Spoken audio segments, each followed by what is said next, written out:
Hello YouTube, my name is Nero. Today we have some more Call of Duty World War II, and Sledgehammer Games is looking to make some major changes to World War II following all of the feedback that they received from the first weekend of the beta. It turns out it's not just a cash grab. This beta is actually going to be meant for testing, and they're actually going to be making changes based off of our feedback. How incredible is that? I apologize for this video going up much later than normal. The World War II beta absolutely wrecked my sleep schedule. It's so all over the place right now, guys. It is terrible. It is absolutely awful, but I wanted to take the time in this video to cover all the changes that Sledgehammer Games are looking into making following our feedback. Michael Condrey did take to Reddit to let us know all the changes they are looking into and currently testing, and we're going to be discussing all of that here in this video. I'm going to try to get through them quickly, but there are a lot of changes, so let's just hop right into it. The first one is they are looking to change the Domination score per kill from 50 up to 100. This is actually a very good change in my opinion. If you played Domination in the beta, then I'm sure you noticed that it was very hard to earn score streaks. The recon aircraft, which is like the UAV equivalent of this game,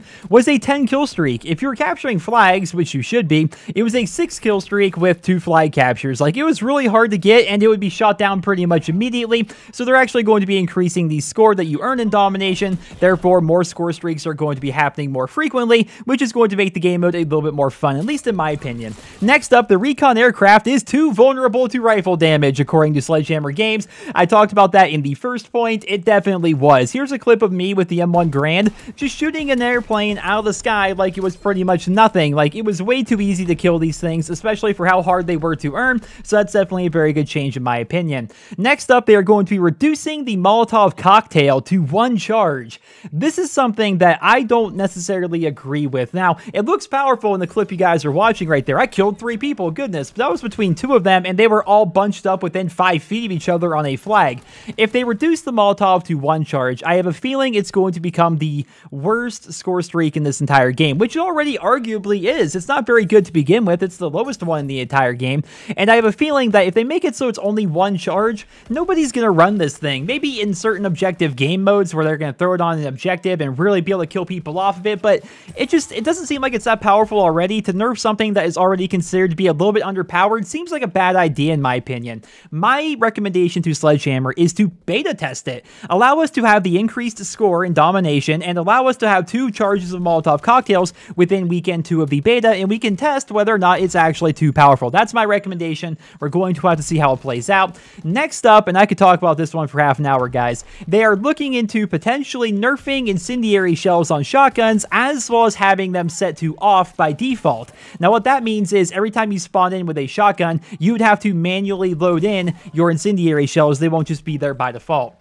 In short, I do not feel as though the incendiary shells in this game are overpowered. They're annoying to die to, but that's because shotguns inherently are annoying to die to. The Call of Duty franchise has this mindset that whenever they die to a shotgun, it's because the shotgun needs to be nerfed, and it's because of that mindset and all the feedback that they give developers that shotguns are traditionally the weakest guns in every single Call of Duty game. There is 1, maybe 2 games out there, Black Ops 2 and Modern Warfare 2, where shotguns were actually viable. Maybe Modern Warfare 3 before the nerf as well. Shotgunning in general gets nerfed to the ground because people don't like being killed by shotguns, but in my opinion, the shotguns in this game are actually kind of weak to begin with, and that's coming from somebody who, I mean, the reason why my sleep schedule is ruined, I logged in about 4,000 kills in the first weekend of the beta. I maxed out every single weapon, including secondaries. I played the game a ton, and in my opinion, the shotguns in this game are already kind of weak, and incendiary shells just kind of make it so the shotguns themselves are where they kind of need to be, if that makes any sense. And you only get 4 incendiary shells to begin with. The reason why they seem so rampant and why they're like everyone's running around with them, it's because you die so often with shotguns that you're constantly respawning. You don't even have time to get all 4 shots off before you eventually die again. And that's because the shotguns themselves are just hard to use.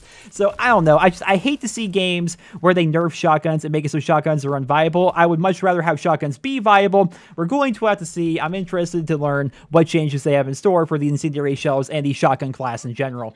Next up, the NPC callouts of enemy positions, quote-unquote, need some addressing, according to Sledgehammer Games. I made an entire video discussing this. I thought it was actually a very interesting design decision that they were going to make it so you basically have an audible UAV happening all the time. Listening for your NPC teammates is almost as important as watching the minimap or listening for footsteps. It appears it was a little bit too strong, though they did not say one way or the other whether or not they were going to be buffing it or nerfing it, but I have a feeling they're going to be nerfing it.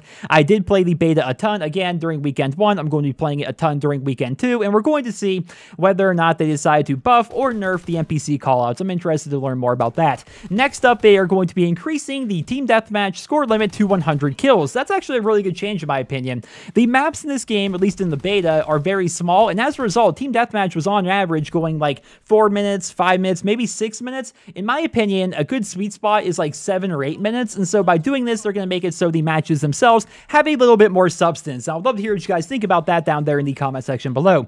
Next up, they're going to be looking at Paratrooper strength and cost balancing. For those that don't know, the Paratroopers were the biggest score streak you could get in the first weekend of the beta, and they were universally agreed upon to be just really, really weak for how expensive they actually were.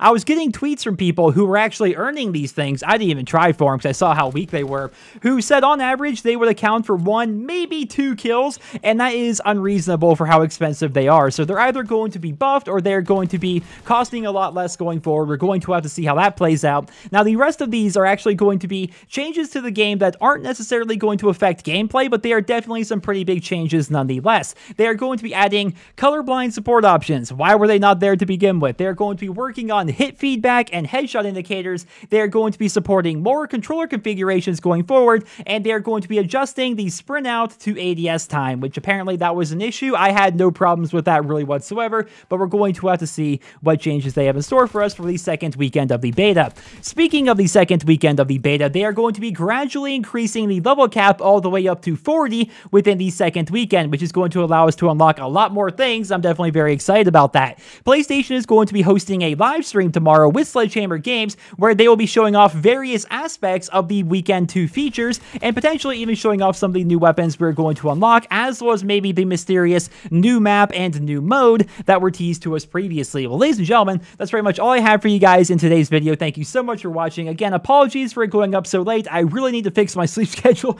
World War II broke it, man. But honestly, that's a sign of a good game, right? If a game is so good that you are willing to wreck your sleep schedule, if you're not eating properly, if you're just neglecting things because you just want to do nothing besides play this game, that's a sign of a good game if you ask me. So I'm definitely looking forward to playing the second weekend of the beta. It's going to be available for the Xbox and the PlayStation. They still haven't announced anything for PC, but I'm going to be playing PC as well. I hope you guys enjoyed this video. Let me know your thoughts on all these changes down there in the comment section below, and I hope you guys all have a wonderful day.